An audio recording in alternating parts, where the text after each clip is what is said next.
bring it.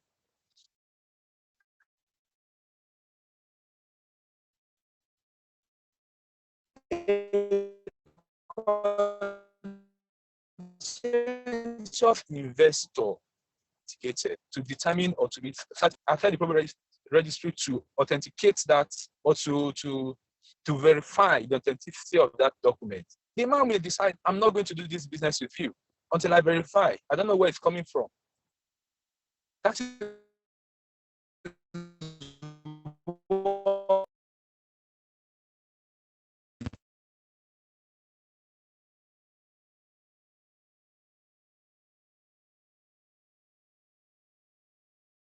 that the courts have determined the disputes.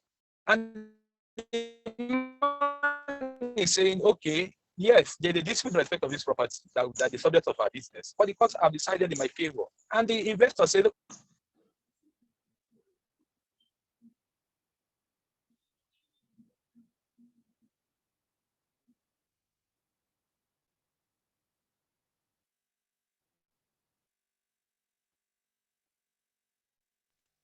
of this court judgment, I need to investigate to verify the authenticity of the judgment.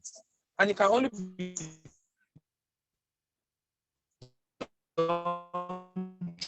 through research. That business may not be consummated. So that is for the issue of consummation of contract, how it affects consummation and completion of contract. It also affects in post-contract stages, in dispute resolution. Like the author has talked about getting injunctive reliefs. Sometimes most disputes now contain, most contractual agreements or commercial agreements contain arbitration clauses. We all know that now. That is where most persons want to, that is the first step people want to take, or the process people want to take before getting to litigation. And sometimes you go to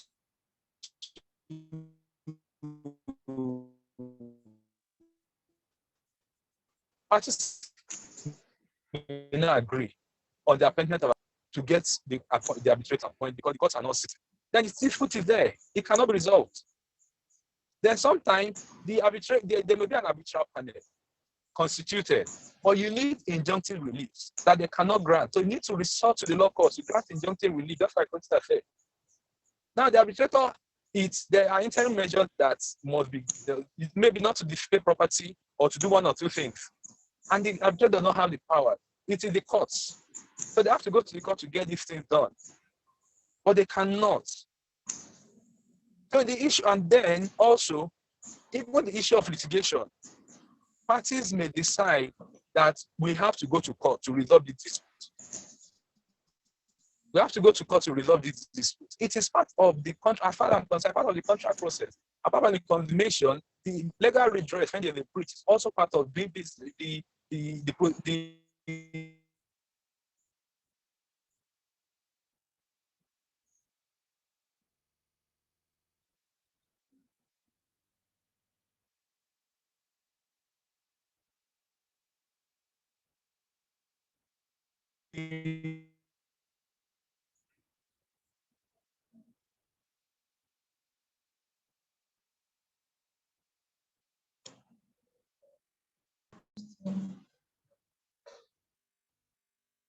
Osita, I think we should move on. Maybe allow him some time. He's struggling to say something.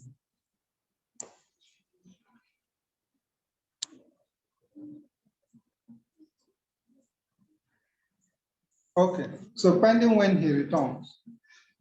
Okay, yes. So can you just share your thoughts on ease of doing business policy from the government? Okay, so in respect of how would that react to government's ease of doing business in Nigeria? Please, can you confirm that you can hear me? Yes, I can hear you. Your camera is off. So how would that react to that? Okay, just a moment.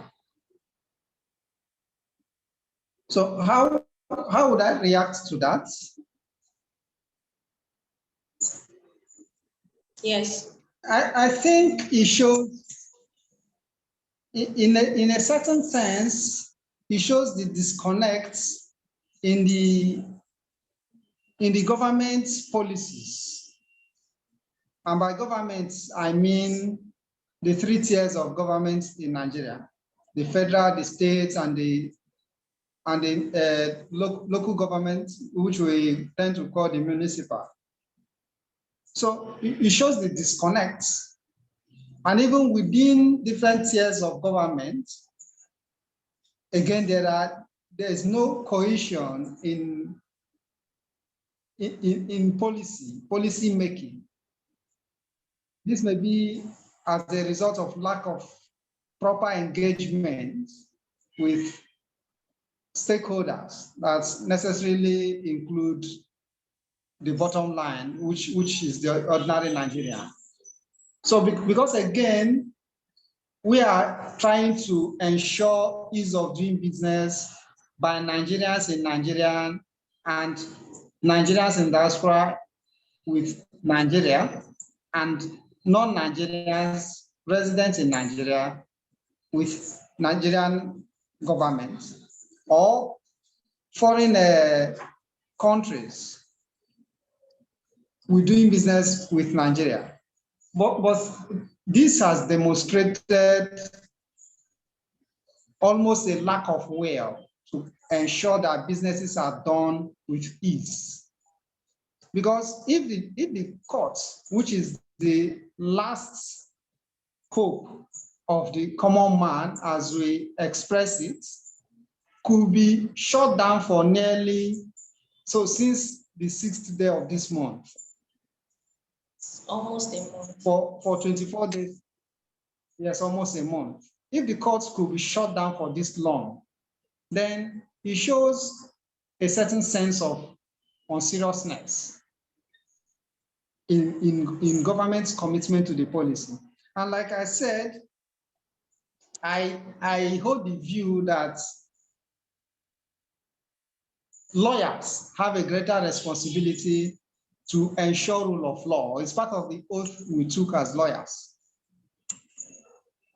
And that engagement by lawyers has been minimal. So the government has to show, so it is not enough that the president has mandated the Minister for Labor and the Chief of Staff to ensure that this dispute is resolved. In short, at this point, we no longer need a delegation of power by the president. We have a vice president. Why should he be at the level of the minister and the chief of staff to engage with the judiciary-staff union? The vice president should effectively discharge the mandate of the people by ensuring that proper things are done. Again, the state governors, Yes, the state government. be held more accountable. They have the people's mandate or purport to have the people's mandate. So they should live up to it. And it's understandable, but again, it could be something that is difficult to reconcile, that the chief judges keep mute when an arm of government is being strangled. And we find the judges, the executive purchases vehicles for the judges and does all manner of things for the judges, sometimes in anticipation of even unremarkable relationship. These things shouldn't be. And this is the aim of JUSUN strike. But again, I don't think anything prevents members of the judiciary from speaking up. But again, it's understandable because lawyers too are not speaking up. Other than the fact that the president had ordered the state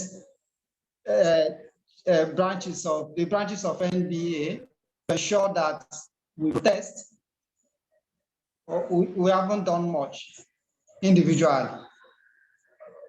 So it's a difficult situation, and it does not show any form of cohesion in government policy, Cynthia.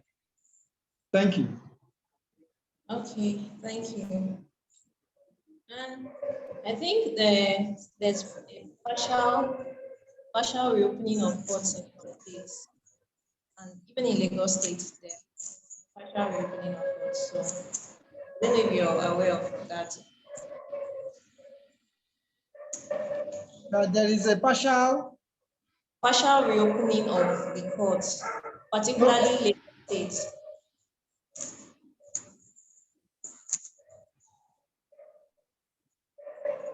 Yes, there is. So, well, I am not aware of partial reopening of courts, but I am aware that those states that refused to join earlier on has joined the strike because they are protested.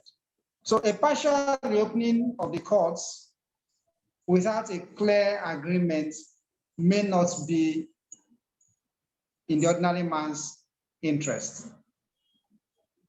It could be a palliative at best, but not a cure. Okay. Yes, Cynthia, thank you. Perhaps Rafik may make some contributions. Okay, Rafik, we're talking about the how your reaction to the government's policy of the ease of doing business policy in the face of the ongoing strike.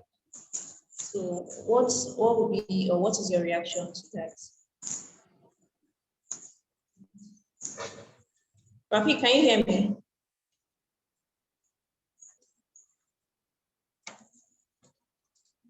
Okay.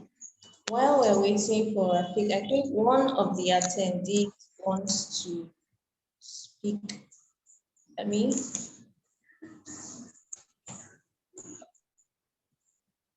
Godwin Samuel.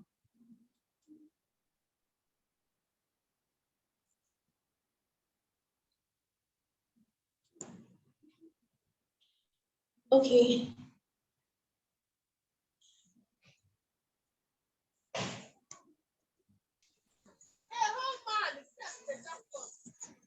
Hello, good evening.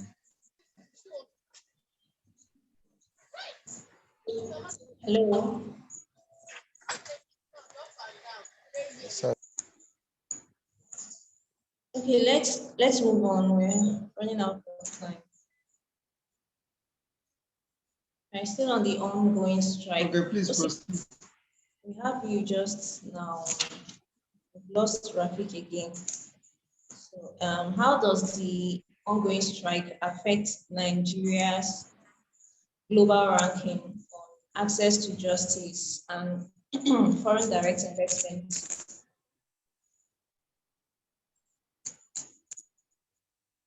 Okay, so we may not have any international body that may issue a report based on these events.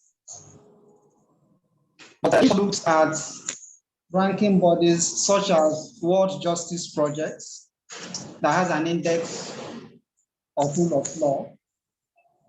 We may have a clue as to how this may impact on our global ranking. So Nigeria on the WJP rule of law index has some good side and some terrifying downside. So beginning from the criminal justice system on effectiveness is rated, perhaps it looks like a good side.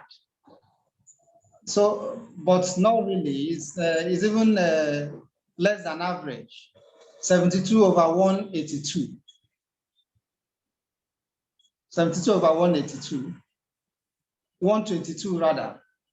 And then criminal adjudication system is timely and effective. We have 92 over 128.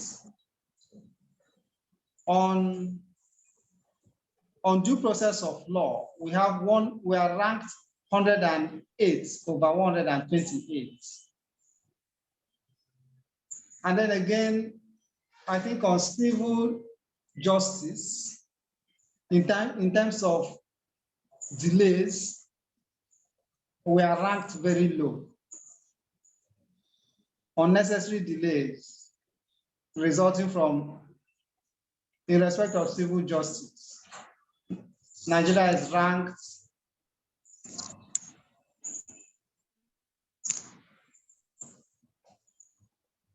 just a moment. So Nigeria is ranked very low there. So the consequence of this is that it will affect our global ranking, which generally doesn't look very, very competitive, if I may put it that way. So it is not good for us. It is not good for our external relations. Any serious, serious quote and unquote businessman would want to put his money where the business environment is a lot more friendlier. And one of those index could be is that the judicial system is effective. So once the judicial system is seen, so law is seen not to be very efficient, enforcement of law, then people tend to shy away from doing business with those nations.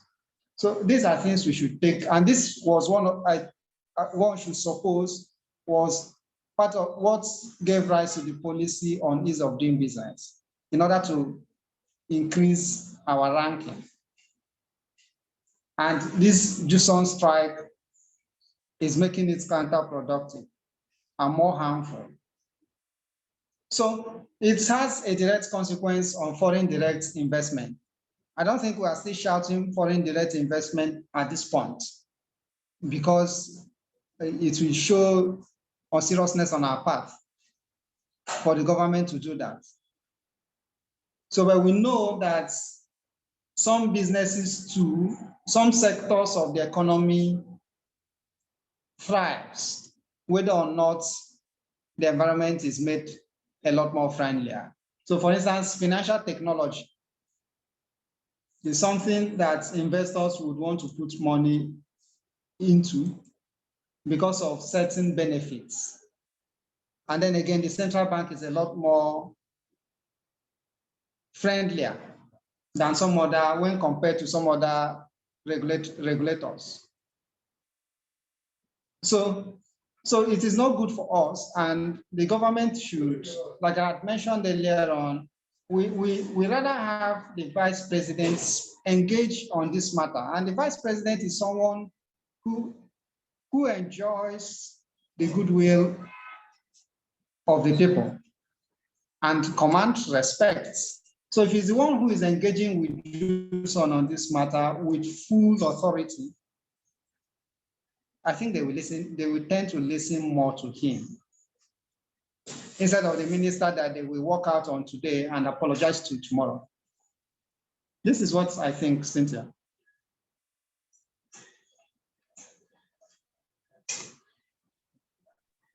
Okay, thank you, Sita. Rafi, can you hear me? I can hear you. Sorry, my network is very bad. Ever been going on and off. Okay, thank you. I'm very sorry. Okay, there's no problem. What Sita was just talking on the effect of the strike on Nigeria's global ranking on access to justice and foreign direct investments. Do you have anything to add to that? Yes, even without looking at the statistics, I can tell you that we'll be ranked low. It is, without seeing the statistics, we'll be ranked low. Because any serious investor, either as a foreign direct investor or as a portfolio investor, will look at the judicial system of any country before you can put his or her money there. You understand? Either as individuals or as an institution, you have to look at the country. This place that I'm putting my money into, in the event of a dispute, how fast can we resolve disputes? Commercial disputes nowadays need businessmen want to resolve that dispute very fast and move on. Because this man is saying at the end, I've invested $10 million to this entity, and then the dispute arises. And his money is there, and he wants to get his money out. Or he thinks he has a claim that he can make against that entity. needs to do is to go to court. I found a Nigerian system and get an injunction. Once they call grant fee an injunction, then it becomes a protracted litigation battle. Remember, I had the money. He had the money. He's using the judiciary, the inefficiency of the judicial system of the country, either by long adjournments or the courts not sitting, or even through the JUSUN strike, or the courts being on strike, to hold on to the funds while you're in court, because there's an injunction. Even if there's no injunction, the mere fact that the matter is in court, now parties are supposed to maintain status quo, is it not? But this man has the funds of the investor in his pockets while they are in court. Then he gets judgment. Judgment goes either way. He appeals.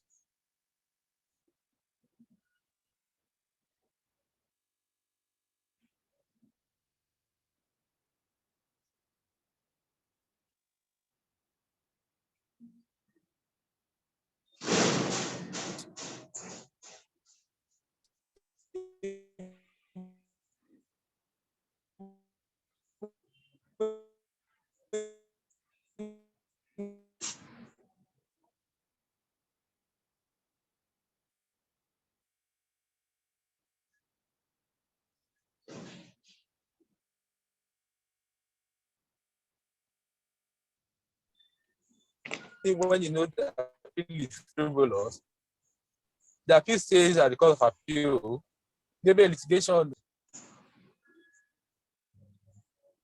I just lost graphic there.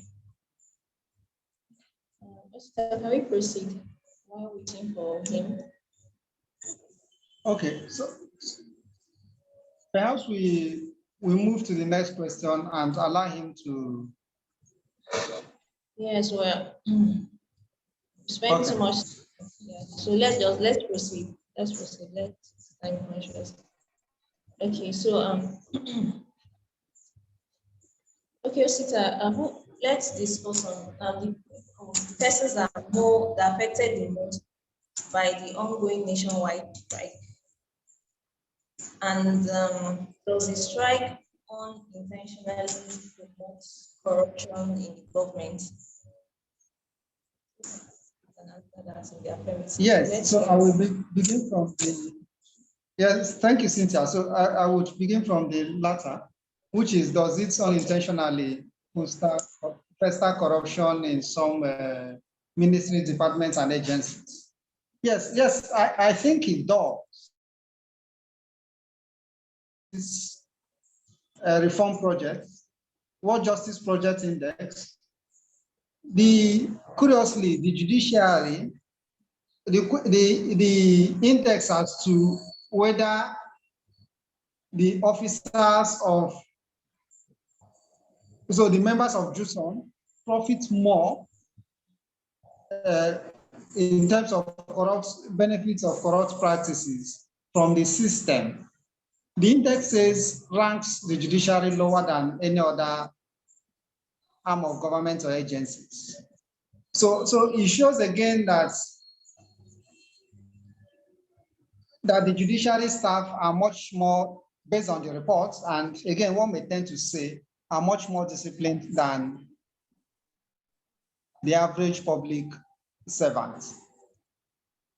We again know that the Nigerian police, not only that it has put itself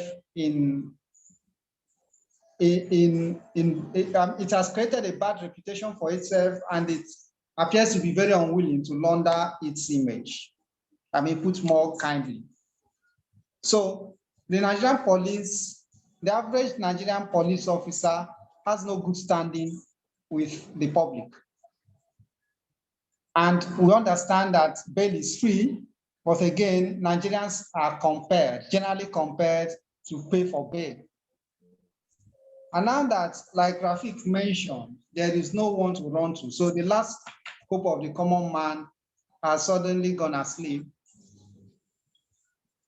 or induced into sleep. Then the police, naturally speaking, the police officers will tend to profit more from this situation than would have been if the judiciary was operational. So, and this So what comes to my mind is the Nigerian police force, because of their position in relation to criminal justice administration. Sorry to interrupt you. Please, let's be Yes, time please. conscious with our remarks. Okay. Thank Please, you. You what did can you go on. say? I said let's be time conscious with our remarks. Okay, okay, thank you.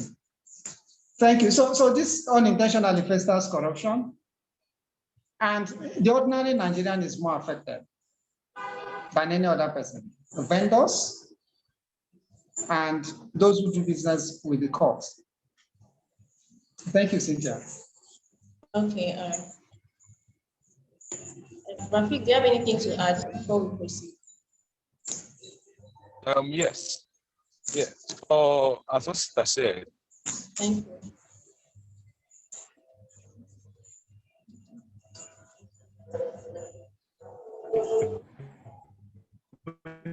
police and not just the police and all are benefiting. You understand? Are benefiting from this JUSUN strike, the shutting down of the courts. And the NDC, that the civil defense, the army, the police, them all the law enforcement agents that have the power to arrest and keep persons.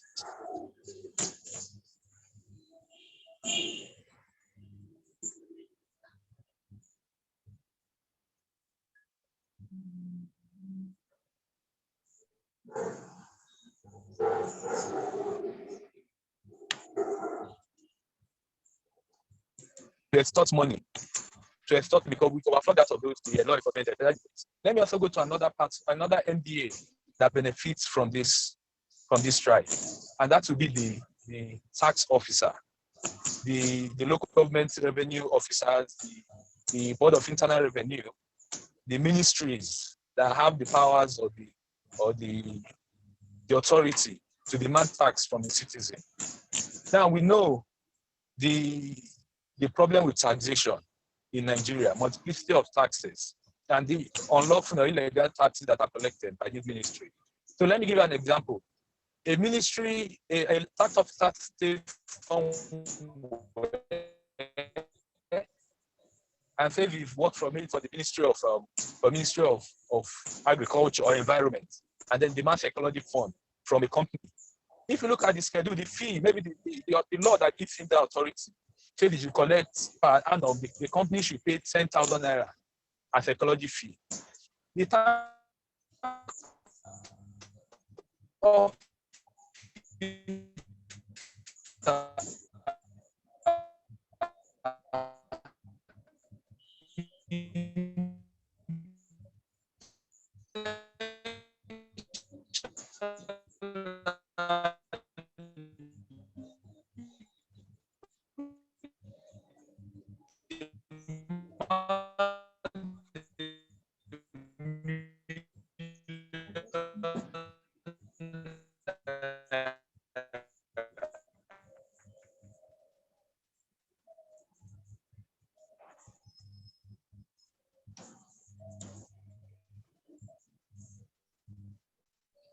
Rafik's reception is not very bad.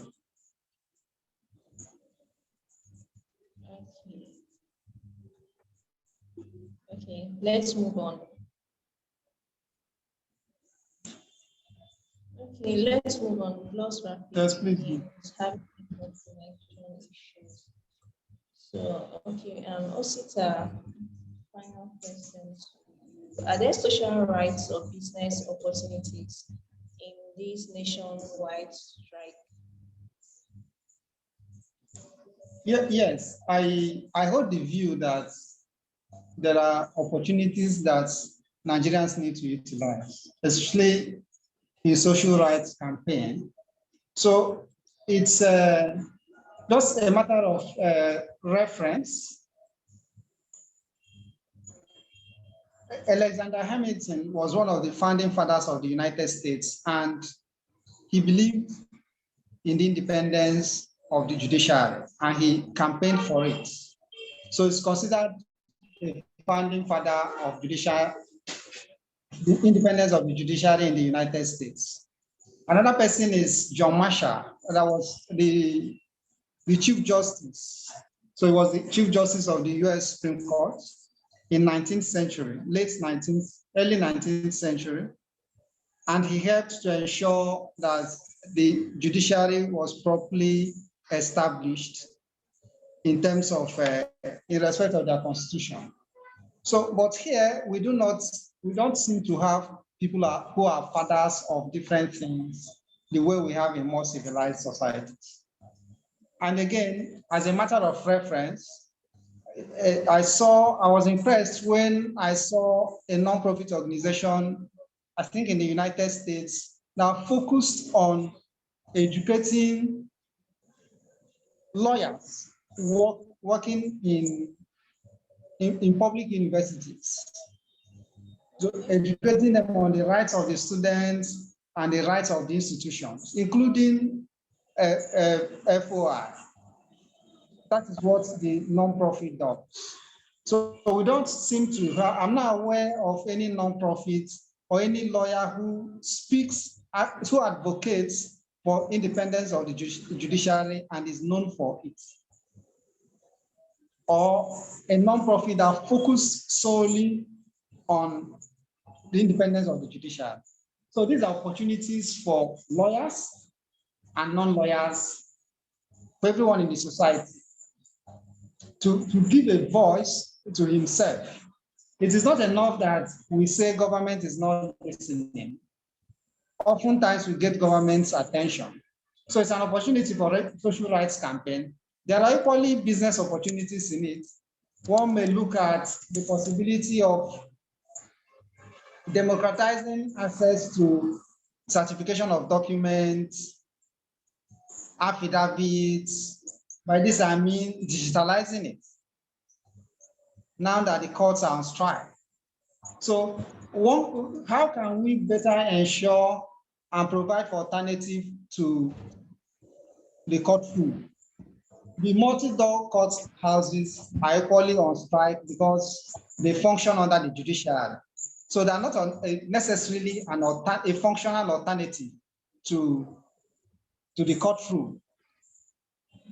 So we may need to think out of the box and see how we could create an alternative to our judiciary, real functional alternative to the judiciary. Thank you, Cynthia. All right, thank you, Cynthia. Do we have a topic here? We have questions. Okay, please.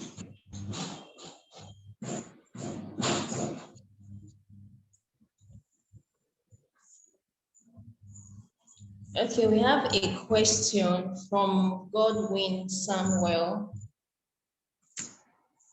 Said, does it mean that the federal government cannot order governors to comply on an executive order? Okay, that's a question from Godwin.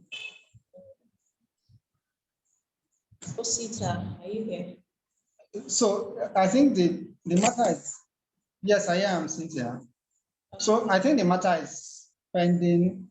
There's a pending litigation in respect of this. Generally speaking, an executive order does not create a legal obligation.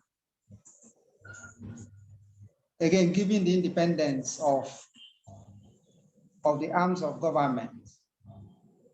So, but we wait for the outcome of the action filed by, so again, filed by the attorneys general of different states in Nigeria against the federal government.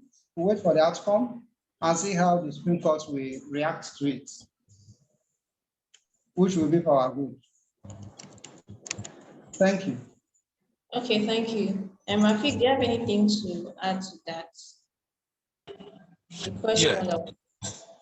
Well, I think the issue of mandating the governor by the president through the executive order to grant autonomy to the judiciary, for me, it's needless. It's superfluous. The Constitution has already granted independence to the judiciary. What is the essence of an executive order?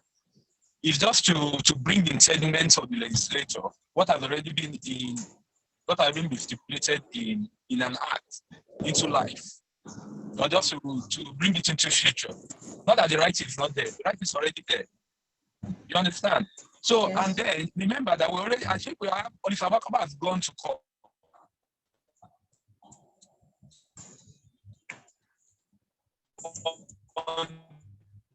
Independent on this issue of autonomy of the judiciary, declared has refused, for reasons that's known to them, to obey that judgment of the court. And I say, apart from which judgment suit, I think there's another judge, there are even two judgments. So the issue of the independence of the judiciary does not need overflowing. What I think the federal government is doing, the federal government is trying to keep the law straight as far as I'm concerned. They have a judgment of court. The money are shared during FAC. They go to Abuja to collect this money. The federal government shares the money. Now, if the Accountant General sits down, remove the money for the judiciary for the various things and post it directly to them, and let the governors let the states go to court. Is it not the same judiciary that will interpret the law? Are they not the one that will interpret the law? So this one is not a question of the governor bribing the judge to deliver judgment in it. Because the judge decides to deliver judgment in favor of the executive, that is business.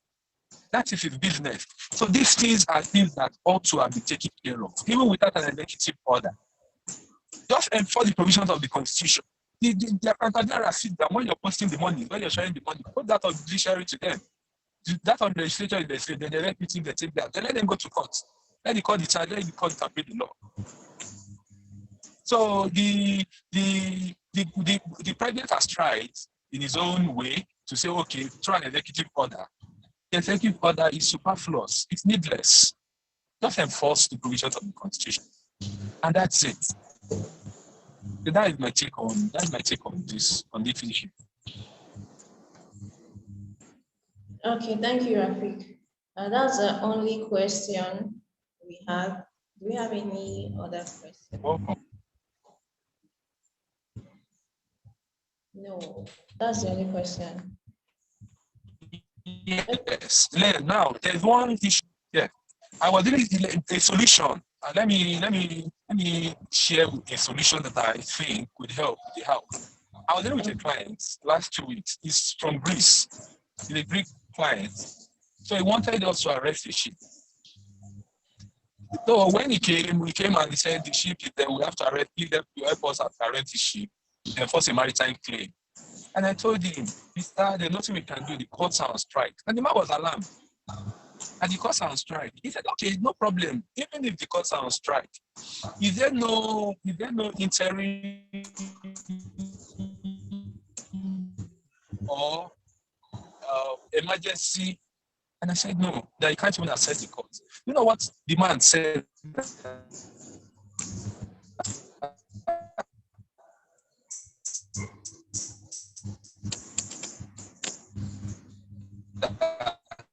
That's very strong. Please, when they have such issues, judicial of on standby.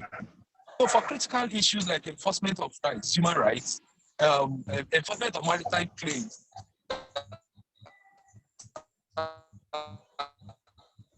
time that those people are recalled to come and see specifically, with those issues.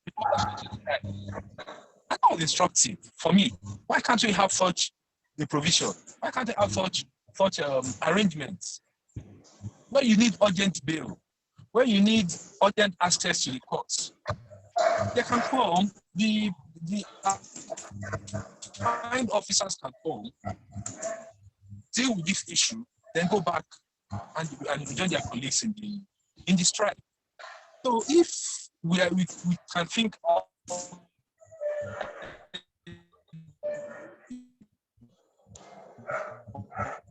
borrow because they're right. It is their labor rights. It's not an issue like autonomy of judiciary. It is to everybody's betterment that this issue is resolved once out. I know it's going to affect a lot of persons, but if we can do this, like I said,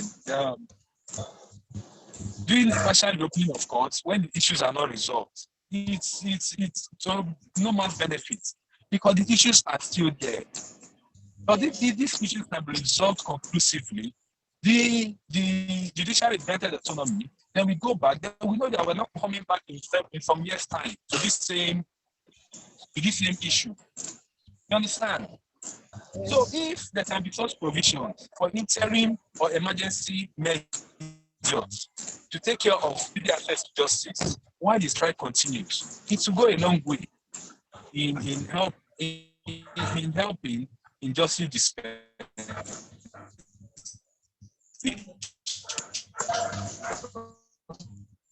Thank you very much, Rafi. Osita, okay, Osita, just share your final thoughts with us. I take that as Rafi's final thoughts. So just share your final thoughts with us. I think that would be my closing remark. Yes, thank you very much, Rafi. Okay, Osita, over to you. Okay, thank you, Cynthia. I think I will reemphasize Rafi's very ingenious recommendation, because when he said that the executive should take what belongs to the judiciary and post it to NJC or to any other designated body for onward payment to the judiciary, I think it resolves the matter. So, and then let those who contend go to court, and then we can continue while they fight. So if there's any way to get this message to those who matter, I think it's very important. Take the money, post it, and then let those who contend it go to court while the system grinds on. Thank you, Cynthia. All right, thank you very much, Osita. Okay, that brings us to the end of this webinar session. So thank you, Osita. Thank you, Rafi, for joining us. And thank you to our attendees. Once again, I want to apologize for the delay. I'm very sorry about that. And thank you for your patience. Thank you for staying with us till the end. We really appreciate you. And I hope you learned something. I hope this was an educative and interesting session for us.